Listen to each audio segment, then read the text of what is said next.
Hello, hello, hello, hello. Hi. Guess what we're doing today, people? There are some cupcakes that I just baked a while ago, some colors, I've got some nozzles. Hi there! Hey, how are you guys doing?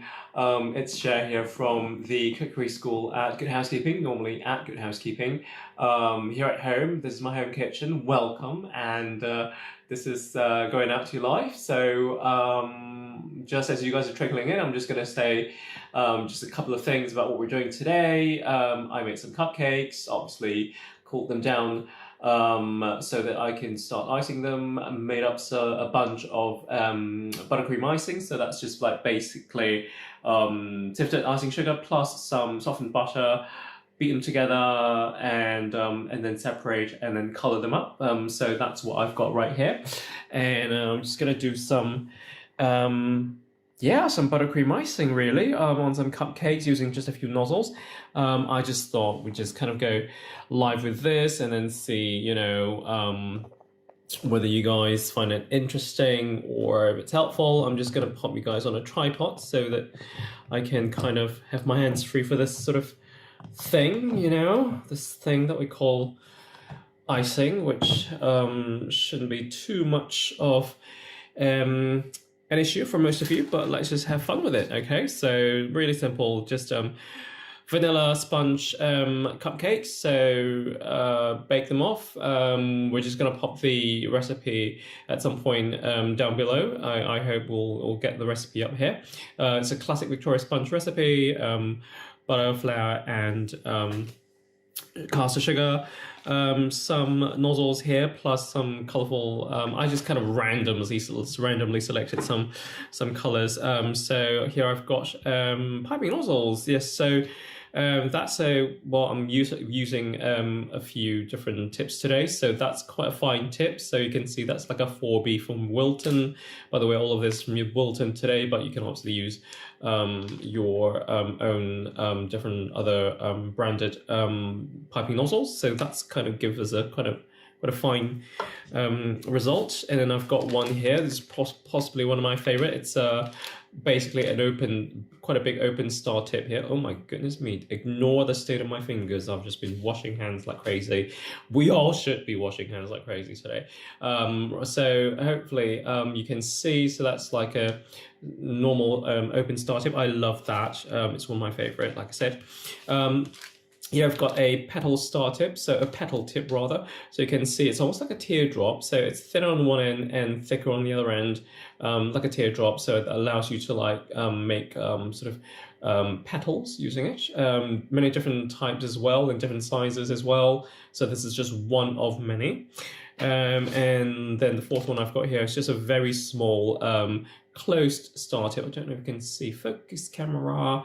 So yeah, just a really small star tip. This one is a number 18, but yeah, you can use any kind of small star tip you like. I love star tips. They just give they're really flexible. They give a really nice result depending on what you want to pipe. You can pipe shells, you can pipe lots of different things with them. So really important thing, scraper. If you don't know me, well, I will just say to you that I'm a big fan of scrapers, because can you see all of this stuff at the top here? You can literally scrape everything down, so you're not wasting anything. Can you see all of that? Just scrape everything down. And the thing about the piping, or with a piping bag, is you want to just make sure that you have a nice tight bag. So once you've scraped everything down, just give everything a really good twist so the bag is nice and tight. Can you see how that's just come really nice and tight? So here we go. So I've got a 1M star tip, just a basic star tip. I'm just going to do a really simple, easy rosette. I hope you guys can see. I'm just going to shift my body around. So, okay, so with a rosette, really simple. Sometimes with piping, you just kind of want to think of your cupcake, or the top of your cupcake, almost like a clock, if that makes sense. So you've got 12, 3, 6, and 9. And of course, you can either start from the center and work your way out, or you can also work your way from the out to the in. Okay, so up to you. I'm just going to do the center to the out. So starting from the middle of the clock I'm just going to give a little bit of really, really even pressure. And even pressure is the key to piping, because that is just going to give you a very uniform result. And as I'm just coming to the end of my piping, I'm just going to lessen the pressure slightly. I'm just going to very gently swipe right there, so you're not disrupting any of that beautiful piping that you've just done. So that is a very basic rosette. Like you can see, it just kind of, you know, it just takes care of itself. It's one of the beauty of using a simple 1M rosette. I'm just going to pop it gently down in my muffin tin. And every time you pipe, you're just going to get less mixture in the bag. So obviously you want to push everything again straight down, and then start to just create again a nice tight bag, so that you always pipe with a nice tight bag, okay? Obviously if you're piping, if you're a right-hander, then obviously do it with your right hand. Pipe always squeezing with your right hand. And if you're left-handed, then always squeeze with your left hand. Here I've got the very fine-toothed, oops, focus, yep, fine-toothed piping nozzle here. So that's the 4B. So in a nice simple shade of kind of peachy, well, I would say salmony kind of pink. So rule of thumb again, nice tight bag, and you want to always hold the piping bag in the palm of your hand, so that way you are squeezing with all of your fingers, okay? So I'm just going to twist, hold it. Right, so what should we do right now? So I'm just going to do very, what should we do? That's the thing about piping, is sometimes you've got a blank canvas and you're trying to kind of figure out what you should be doing for this. So for this, I think what I'm going to do is I'm going to just start to pipe little shells. So again, I'm just going to go around here, go around the camera. So with my shells, I'm just simply going to pipe at a 45-degree angle. I'm just going to kind of do that. That wasn't a very good start, to be honest, but let's just continue. So we're just going to do little tiny shells right there. There we go. Almost like very summery kind of shells. Okay, so that's one color down. Pop that to the side. So that's one color down. We can obviously add another color. So let's go with maybe my slightly smaller nozzle. So that's going to be also a star tip, but just slightly smaller. Right, so looking at our canvas, as it were, let's just maybe do little shells in between. So that's just 1, 2, 3. And obviously, the bigger you want your shells, the more pressure you put at the beginning of the piping. So I'm just squeezing quite a bit here, letting that come up, and then letting that fall down as I ease off on the pressure. So that's, again, a little bit of a shell. So with the center, I'm kind of thinking, well, I've got shell from along the sides, so maybe I'm just going to go in with my giant 1M, and maybe just not even doing a swirl, but just a tiny bit of a star. And then as I'm lifting, I'm also just twisting off slightly, so that just gives it a nice finish right there. So can you see just a bit of like a little gem, ice gem. I love ice gems. Oh, I love them as a kid. That was kind of like my favorite thing to eat. So there we go. So that's one. So you can kind of see anything beyond, say, 4 colors is going to get really quite busy. So I would stick to maybe maximum 3. I quite kind of like it simple. Simple is good. Simple and elegant. Understated. Okay, so with my petal tip, I'm just going to show you how to work with a petal tip now. So as usual, you just want to scrape everything straight down, like so. remember, twist to get everything sorted. So with the petal tip, you've got a thicker part and a thinner part. So the thicker part for this moment, for what I'm doing right now, and what I want to do with the thicker part is I'm going to let the thicker part anchor onto the cupcake, and the thinner part is going to be my petal. So let's say I want to just go around and maybe do some, say, ruffles. So with this, I'm just kind of moving my, you can see I'm moving the cupcake around as I'm piping. So really I'm just kind of piping in one place, not really moving the piping nozzle, but rather just allowing my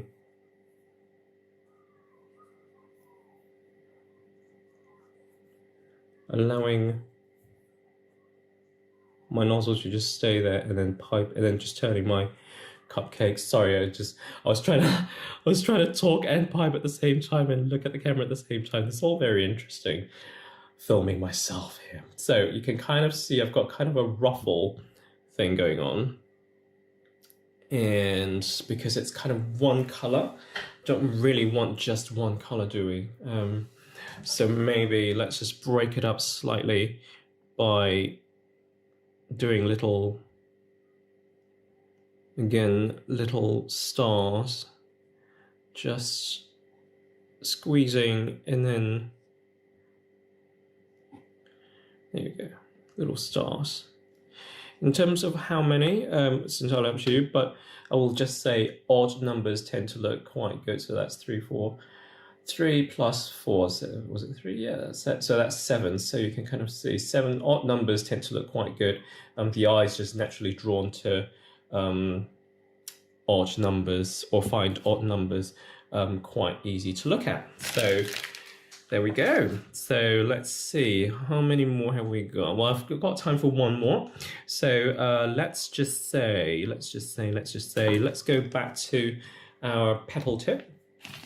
So let's just say you didn't really want to do anything too kind of complicated. We can just kind of do little ruffles. So standing the petal tip upright like so, and we're just going to pipe, again, thicker part of the tip is touching my cupcake.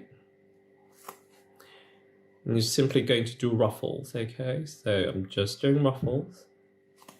Just simply holding the nozzle upright and just kind of wiggling it as I'm piping. Again, the key to this is nice, even pressure. And also, I would just say this, I keep saying this all the time, but piping really is all about practice, and the more you practice, the better you will get at it. And when I first started in culinary school, or when I was training in school, I was terrible at piping because I'm just one of those people that, it's not natural for some people. So you might be good at other things, but maybe not piping, and you might be good at piping and not good at other things. So just kind of have fun with it, play with it. So there we go. I've got some really nice kind of simple ruffles, okay? Nothing complicated. It's just a matter of getting some icing onto your cupcake so that it all tastes really delicious and nice. So that's a very simple ruffle. Ruffles on a very simple cupcake. So you can play with your nozzles and have fun with them, okay? Not sure we have time here because it's about 15 minutes already, but I just want to quickly pop these into my fridge. So just gonna grab one of them, get them into my fridge. And by the way, this is my fridge. Look at my magnets. And okay, I'm not sure if I could show. Not sure if I should be showing you guys this. Right, okay, cupcake in there. Really needs to firm up because the cupcakes, obviously, the buttercream is softened slightly. So you just want to make sure that they go in there, chill for a bit. And then 30 minutes or 10 minutes before you serve your cupcakes, you just want to make sure that you pull them out of the fridge so that they have time to come up to temperature. By the way, my fridge, it's a little bit, well, it's fairly organized. It's not disorganized, it's fairly organized. So simple, like salad crispers on the bottom here, full of, the usual salads and vegetables and herbs. Bottom fridge, always, just a rule of thumb for me anyway. Raw chicken or raw food, raw meat should be at the bottom fridge, because if you pop them on the top, then if there are any leaks or any juices, the juices will just fall onto all the rest of your stuff. So always have your raw meat. I should probably get these two on a tray. Eggs, ideally, well, you know, that's up to you. Could be in the fridge, could be outside at room temperature. I just like to use them for poached eggs, so that's why I keep them cold in the fridge. Cold in the fridge for poached eggs always just helps to hold the shape better. Some fruit, lemons, I should really kind of mix some drinks with those. I keep fruit away from vegetables, again, because fruit just don't really mix with vegetables. I just leave them separate. Lots of butter, as you can see, I love butter. If I don't have butter in the fridge, I panic. I don't know why. Butter and eggs always in the fridge, always. Some cheese, some guac, some pate, some rillette, some, I don't know, some, what's this, ghee, some cheddar? Yeah, some cheddar, so that stuff, that probably should go. That's been in there for ages. I think that's been in there for ages. What's the date on it? Always check your dates, guys. Always. Yeah, it needs to go. This needs to go. This is like circa 2014 needs to go. Oops, anyway. And then finally, fruit and anything that you don't want any drips on, you just want to keep them on here. So cupcakes definitely are going on here. Milk, by the way, I always just keep at the back of the fridge or on the shelf back there, never on here because this gets too warm for me. So I just kind of like to keep milk in there. So that's kind of like a little miniature of my fridge. Oh yeah, mustard, definitely mustard. Well, you know, kind of stuff that you always kind of want to have. Yeah, hanging out in the fridge, you know, fish oil hanging out in the fridge. Anyway, so that's the fridge. Yeah, so that's kind of like a little bit of the fridge, a little bit of the cupcakes. I hope you kind of try out some techniques, have fun with them. I just want to show you that it's not that difficult. It's really, really easy with just a few nozzles, piping tips. They're not really expensive. Just get hold of some, have fun with them, have a play, and yeah. So I will hopefully see you soon. So take care. This is Cher. Till the next time. Bye bye. I'm just gonna leave you with the cupcakes. Bye guys.